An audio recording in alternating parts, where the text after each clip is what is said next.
बिस्मिल्लाहिर्रहमानिर्रहीम। अस्सलाम वालेकुम स्टूडेंट्स, आज का हमारा है chapter number 5।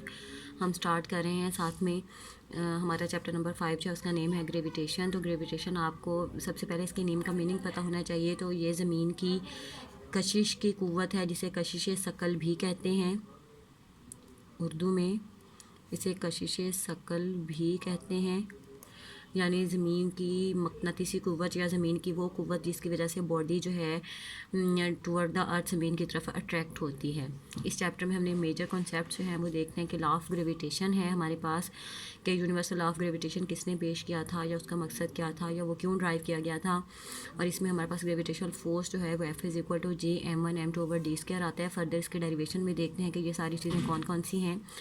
Measurement of mass of the अर्थ होगा कि ज़मीन का मास जो है वो कैसे कैलकुलेट किया गया था और अब ज़मीन के मास की वैल्यू कितनी है। m=G इंटू r²/G है हमारे पास। मास ऑफ अर्थ का फार्मूला, मास ऑफ अर्थ जो है कैलकुलेट करने के लिए फार्मूला ये ड्राइव किया गया। उसके बाद है variation of g with altitude, कि अगर ज़मीन पर हाइट बढ़ती जा रही है तो उसके साथ ग्रेविटेशनल एक्सेलरेशन में क्या चेंज आ रहा है। एंड लास्ट हमारा टॉपिक होगा मोशन ऑफ आर्टिफिशियल सैटेलाइट। हम देखेंगे कि आर्टिफिशियल सैटेलाइट होता क्या है, इस ये मूव कैसे करता है और हमारे लिए ये ऑब्जेक्ट जो हैं वो किस तरह से हेल्पफुल हैं हमारी स्टडी में या यूनिवर्स की स्टडी में। ठीक हो गया। उसके बाद इसका हमारा जो टॉपिक है आज का ग्रेविटेशन का ही सबसे पहले हमारा टॉपिक है फोर्स ऑफ ग्रेविटेशन का। तो इसके इंट्रोडक्शन में देखें सबसे पहले कि ग्रेविटी का कॉन्सेप्ट हमें सबसे पहले दिया किसने था। ग्रेविटी का कॉन्सेप्ट सबसे पहले आइजक न्यूटन ने दिया था। और कब दिया था? इन 1665। एक बार ऐसा हुआ कि आइजक न्यूटन जो है वो एक दरख्त के नीचे बैठा, एप्पल का ट्री था, उसके नीचे बैठा जो है वो प्लैनेट्स की रेवोल्यूशन की स्टडी कर रहा था कि हमारा प्लैनेटरी सिस्टम जो है इसमें प्लैनेट्स जो हैं वो अराउंड द सन मूव क्यों करते हैं या मून की मूवमेंट कैसी है, अर्थ कैसे अपने ऑर्बिट, अर्थ जो है वो कैसे रिवॉल्व कर रही है। तो इन तमाम मिस्ट्रीज़ को सॉल्व करते हुए एक एप्पल नीचे गिरा, जिसे देखते ही आइजक न्यूटन के जहन में ये सवाल आया कि ये जो एप्पल है ये टुवर्ड द अर्थ गिरा है, ज़मीन की तरफ गिरा है, ये ऊपर को क्यों नहीं गया, स्पेस में क्यों नहीं गया या किसी और डायरेक्शन में क्यों नहीं चला गया। तो इस चीज़ को सोचते हुए उसने जो है वो ग्रेविटी का कॉन्सेप्ट दिया कि जो प्लैनेट्स वगैरह हैं उन्हें भी सन के गिर्द कोई ना कोई ऐसी पुल है जो मजबूर करती है कि वो उसी सर्कल में अपने ऑर्बिट में मूव करते रहें। सेम एज ज़मीन में भी ऐसी कोई ना कोई कुव्वत पाई जाती है जो इन तमाम चीज़ों को फोर्स करती है कि वो चीज़ें ज़मीन की तरफ ही दोबारा से गिरें। तो अब सबसे पहले देखते हैं कि फोर्स ऑफ ग्रेविटेशन क्या है। The force due to which every body of the universe attract every other body is called force of gravitation, यानी कि अर्थ पर एक बॉडी की दूसरी बॉडी में जो फोर्स ऑफ अट्रैक्शन होगी वो, या फिर अर्थ के अंदर जो अट्रैक्शन की फोर्स है जो दुनिया में तमाम चीज़ों को ज़मीन की तरफ अट्रैक्ट करती है, उसे हम नाम देते हैं फोर्स ऑफ ग्रेविटेशन का। ये ज़मीन पर जितने भी ऑब्जेक्ट्स पाए जाते हैं उनके सबके दरमियान में आपस में भी मौजूद है। और लेकिन चूँकि ऑब्जेक्ट्स का mass as compare to the earth बहुत स्मॉल होता है, छोटा होता है, इसलिए वो आपस में इतनी ये फोर्स जो है वो फील नहीं कर पाते। लेकिन ज़मीन का मैस बहुत ज़्यादा है एज़ कम्पेयर टू अस, हमारी निस्बत, तो ज़मीन की ग्रेविटेशनल पुल जो है वो हमें ज़्यादा फील होती है। उसके बाद जो है ये ग्रेविटेशन पुल की ही हमारे पास एक एग्जांपल लिखी है कि an apple falls on the earth due to force of gravitation. हम ज़मीन के ऊपर चलते हैं फ्रिक्शन इफेक्ट की वजह से और ग्रेविटेशन की वजह से। इसी तरह से एप्पल जो है वो टुवर्ड द अर्थ ज़मीन की तरफ गिरता है, क्यों? ग्रेविटेशनल पुल की वजह से। उसके बाद जो है हमारे पास है law of gravitation. Law of gravitation जो है हमारे पास, इसे Newton's universal law of gravitation भी कहते हैं। इसकी स्टेटमेंट क्या है हमारे पास कि every body in the universe attract every other body. Universe में हर बॉडी दूसरी बॉडी को अपनी तरफ खींचती है, अट्रैक्ट करती है, कशिश करती है विद द फोर्स, एक फोर्स के साथ which is directly proportional to the product of their masses. जो वो फोर्स जो है वो डायरेक्टली प्रोपोर्शनल होती है किसके? प्रोडक्ट के। प्रोडक्ट किसका है? मैसेज का। मैसेज किस चीज़ के? वो बॉडीज़ जिसे हम ज़मीन के ऊपर कंसीडर कर रहे होते हैं। सो फोर्स ऑफ ग्रेविटेशन जो है ये डायरेक्टली प्रोपोर्शनल होगी मैसेज के, प्रोडक्ट के, एंड इन्वर्सली प्रोपोर्शनल। और इन्वर्सली प्रोपोर्शनल होगा to the square of distance, distance के स्क्वायर के, फासला के स्क्वायर के, बिटवीन देयर सेंटर्स से, उन बॉडीज़ के सेंटर्स के दरमियान में जो डिस्टेंस होगा। अब देखें आप इसी स्टेटमेंट को पहले अगर आप इसकी डेरिवेशन पे जाना, इसके मैथमेटिकल फॉर्म क्या होती है? F=G m1m2/d²। अब इस एक्सप्रेशन में F जो है हमारे पास क्या है? Force of gravitation.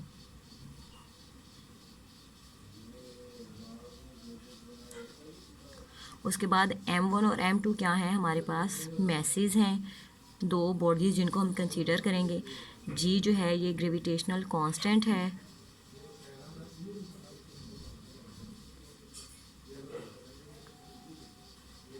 और डी जो है ये डिस्टेंस है बिटवीन सेंटर्स ऑफ बॉडीज़। ठीक है, अब हम इसकी एक्सप्लेनेशन देखते हैं। तो मैं आपको इसी लॉ को ड्राइव करना सिखाऊंगी साथ कि हमारे पास जो है हम टू बॉडीज़ की पहले स्केच बना लेते हैं। M1 और M2 है, इनके सेंटर्स जो है इनको मैंने डॉट से शो करवा दिया है। इस बॉडी एक M1 बॉडी है, उसके ऊपर भी फोर्स लग रही है, M2 है उसकी भी फोर्स है कुछ ना कुछ। इन दोनों बॉडीज़ के दरमियान के, इन दोनों बॉडीज़ के सेंटर्स के दरमियान से अगर हम डिस्टेंस को लेते हैं वो हमारे पास पूरा डिस्टेंस जो है वो D के इक्वल आता है। अब हमने क्या किया है, कंसीडर टू बॉडीज़, हमने टू बॉडीज़ को कंसीडर किया, उनके मैसेज M1 और M2 है। बॉडी 1 जो होगी उसका मैस M1 होगा, बॉडी 2 जो होगी उसका मैस M2 होगा, और इन दोनों बॉडीज़ को जो है वो डिस्टेंस D से सेपरेट किया गया है। अब हम इसकी फोर्स की वैल्यू फाइंड आउट करने के लिए इस लॉ को ड्राइव करते हैं, इसके डेरिवेशन करते हैं। तो सबसे पहले देखें, अगर हम देखें इसके लॉ की जो है वो स्टेटमेंट पे अगर हम गौर करें तो फोर्स इज़ डायरेक्टली प्रोपोर्शनल। सबसे पहले जो है फोर्स जो है वो डायरेक्टली प्रोपोर्शनल है। डायरेक्टली प्रोपोर्शनल का मतलब होता है कि आपने जो भी वैल्यू लिखनी है वो ओवर के बगैर लिखनी है, उसमें ओवर का कोई जिक्र नहीं होगा। और डायरेक्टली प्रोपोर्शनल है वो प्रोडक्ट ऑफ मैसेज के। प्रोडक्ट का मतलब है कि हमने मैसेज के दरमियान में मल्टीप्लाई के अलावा कोई साइन नहीं लगाना। और मैसेज इस वक्त हम टू मैसेज को कंसीडर कर रहे हैं तो हम M1 और M2 का नाम दे देंगे। उसके बाद इसी फोर्स को हमने कहा कि वो इन्वर्सली प्रोपोर्शनल है डिस्टेंस के स्क्वायर के। इन्वर्सली प्रोपोर्शनल कहा गया तो इसलिए हम पहले 1 ओवर लगाएंगे, और डिस्टेंस का स्क्वायर कहा गया है तो D की पावर 2 लगा देंगे। अब देखिए, डायरेक्टली प्रोपोर्शनल का मतलब क्या होता है कि अगर हमारी बॉडीज़ जो हैं उनका मैस जो है उनका प्रोडक्ट ज़्यादा होगा तो उनके लिए फोर्स भी ज़्यादा होगी। इन्वर्सली प्रोपोर्शनल का मतलब क्या है कि अगर डिस्टेंस बिटवीन द बॉडीज़ ज़्यादा है तो फोर्स उतनी ही कम एक्ट करेगी उस बॉडी पे, फोर्स उतनी ही कम हो जाएगी अगर डिस्टेंस जो है वो ज़्यादा है। अगर डिस्टेंस जो है वो कम हो जाता है तो फोर्स ऑटोमेटिकली क्या हो जाएगी, ज़्यादा हो जाएगी। इन्वर्सली प्रोपोर्शनल का ये मतलब होता है। अब देखिए हमारे पास जो है इक्वेशन की राइट साइड सेम है। हम इन दोनों इक्वेशंस को जो है हम इनको नाम देते हैं इक्वेशन 1 का और साथ में इक्वेशन 2 का। अब हम इन दोनों इक्वेशंस को कंबाइन कर लेते हैं तो हम लिख लेते हैं बाय कंबाइनिंग इक्वेशन 1 एंड 2। जब हम इक्वेशन 1 और 2 को कंबाइन करेंगे, F कॉमन आ रहा है तो F सेम एज वैसे लिख देंगे, प्रोपोर्शन का साइन आ जाएगा। जो चीज़ ओवर के बगैर होती है जैसे M1 और M2 है इनको हम ओवर के ऊपर लिख लेंगे। ओवर जो चीज़ ओवर के नीचे है इन्वर्स रिलेशन में उसे ओवर के नीचे यानी उसे डिनोमिनेटर बना देंगे। अब आपको पता है कि प्रमोशन का ये जो प्रोपोर्शन का साइन होता है इसे ख़त्म करने के लिए हम जो है अपने पास कांस्टेंट लगाते हैं कोई ना कोई मैथमेटिक्स के रूल के अकॉर्डिंग। तो F इज़ इक्वल टू यहाँ पर हमारे पास ग्रेविटेशनल कांस्टेंट आ जाएगा M1 M2 over D square. अब यहाँ पे G जो है हमारे पास ग्रेविटेशनल कांस्टेंट है जिसकी वैल्यू फिक्स होती है एवरीवेयर ऑन द अर्थ। ठीक है, M1 M2 हमारे पास मैसेज हैं, D स्क्वायर जो है वो हमारे पास बॉडीज़ के दरमियान में उनके सेंटर्स के दरमियान में जो है वो डिस्टेंस है। यहाँ से हमें पता चलता है कि फोर्स ज़्यादा होगी जब बॉडीज़ के दरमियान में डिस्टेंस जो है वो कम होगा, और फोर्स कम होगी अगर बॉडीज़ के दरमियान में डिस्टेंस जो है वो ज़्यादा है। उसके बाद जी की उसी इक्वेशन के एक्सप्लेनेशन में जी जो है हमारे पास एक नई चीज़ है, तो जी को जो है ग्रेविटेशनल कांस्टेंट कहते हैं। ठीक है, ये यूनिवर्सल कांस्टेंट है, इसे यूनिवर्सल कांस्टेंट ऑफ ग्रेविटेशन भी कहते हैं, और इसकी वैल्यू जो है वो होती है 6.673 न्यूटन मीटर स्क्वायर पर केजी स्क्वायर। ये everywhere on the earth same होती है। और दूसरा ये बहुत स्मॉल वैल्यू है क्योंकि अगर आप इसकी पावर देखें तो पावर -11 में जा रही है। पावर असल में जितनी बड़ी हो और उसके साथ माइनस का साइन हो तो वो वैल्यू असल में उतनी ही छोटी होती जाती है। ठीक है, उसके बाद है gravitational force of attraction between the objects. अब हम देखते हैं कि डिफरेंट बॉडीज़ के दरमियान में इस फोर्स का इफ़ेक्ट क्या है हमारे पास। Due to small value of G, gravitational force of attraction between objects around us is very small and we do not feel it. जैसे मैंने इसी डेरिवेशन के स्टार्ट में बताया था कि जी की वैल्यू अभी जैसे डिस्कस हुआ कि 10 की पावर -11 जो है, इसका मतलब है कि इसकी पॉइंट से पहले जो है वो 11 ज़ीरोज़ हैं, तो इसका मतलब है एक्चुअली ये वैल्यू उतनी ही छोटी है, स्मॉल वैल्यू है। तो इसका मतलब है कि बॉडीज़ का आपस में अट्रैक्शन जो है इस जी की बहुत स्मॉल वैल्यू की वजह से हमें फील नहीं होती। अब अगर एक तरफ हम अपनी बॉडी को खुद को कंसीडर करें और दूसरी तरफ हम अर्थ को जो है वो कंसीडर करें, तो हमारी निस्बत जो है वो अर्थ का मैस बहुत ज़्यादा है, इसका मैथ जो है वो बहुत लार्जर है, और हमारा मैस जो है वो बहुत कम है, स्मॉल वैल्यू है हमारे मैस की एज़ कम्पेयर टू अर्थ। इसकी वजह से अर्थ की अट्रैक्शन जो है वह हमारे ऊपर ज़्यादा फील होती है, और हमारी बॉडीज़ की आपस में एक दूसरे की वजह से इतनी, ये कह लें कि हम आपस में एक दूसरे के साथ टकराते क्यों नहीं है, क्योंकि इसी फोर्स की वजह से ये फोर्स है वो बहुत स्मॉल वैल्यू रखती है, जबकि अर्थ की अट्रैक्शन जो है वो हमारे ऊपर जो है वो बहुत ज़्यादा एक्ट करती है।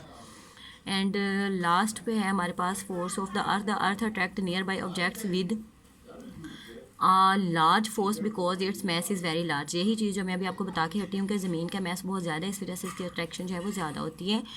एंड लास्ट थिंग है हमारी reason of weight on earth, कि हमें अर्थ पर वेट क्यों फील होता है। We feel weight of an object due to gravitational force of attraction between the earth and object, के ज़मीन के दरमियान, ज़मीन में और हमारी बॉडीज़ में या ऑब्जेक्ट के दरमियान में जो फोर्स ऑफ अट्रैक्शन होती है, इसकी वजह से हमें किसी भी बॉडी का वेट फील होता है। वेट जो है ये equal to actually this force ही होता है, जो फोर्स ऑफ ग्रेविटेशन होती है किसी बॉडी का वेट इसी के इक्वल होता है। इसीलिए हम हमेशा जो है F = W = mg पढ़ते आ रहे हैं। तो हमारा वेट जो है वो फोर्स ऑफ ग्रेविटेशन की वजह से हमें फील होता है। That's all, thank you, subscribe करना ना भूलिएगा।